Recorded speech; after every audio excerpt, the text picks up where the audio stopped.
It won't be nearly as controversial as Time magazine's breastfeeding cover, but Newsweek's May 21 issue declares Barack Obama the country's first gay president.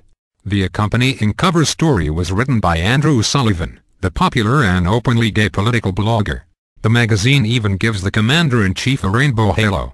Obama, Sullivan writes, had to discover his black identity and then reconcile it with his white family, just as gays discover their homosexual identity and then have to reconcile it with their heterosexual family.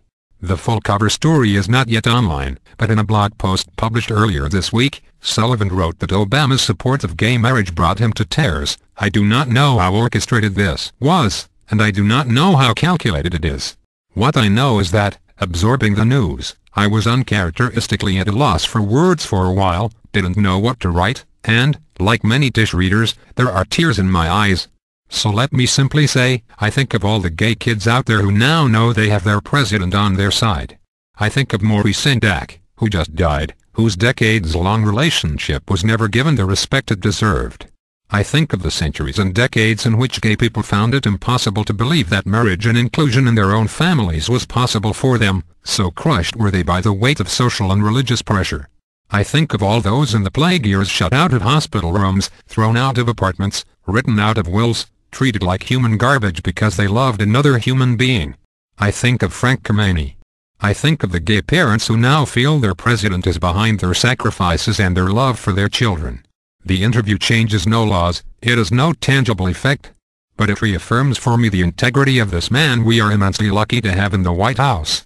Obama's journey on this has been like that of many other Americans, when faced with the actual reality of gay lives and gay relationships.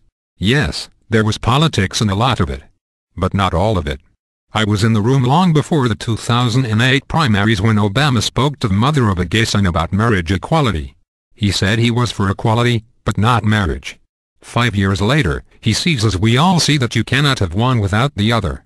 But even then, you knew he saw that woman's son as his equal as a citizen. It was a moment way off the record at the time that clinched my support for him. Today Obama did more than make a logical step. He let go of fear. He is clearly prepared to let the political chips fall as they may.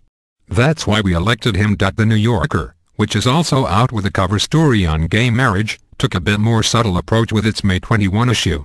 It's a celebratory moment for our country, and that's what I tried to capture, Bob Stock, the artist behind the New Yorker cover, said. I don't especially like those rainbow colors, but they are what they are, I had to use them. He added, I wanted to celebrate the bravery of the president's statement, a statement long overdue, but all the more appreciated in this political year. We are on the right side of history.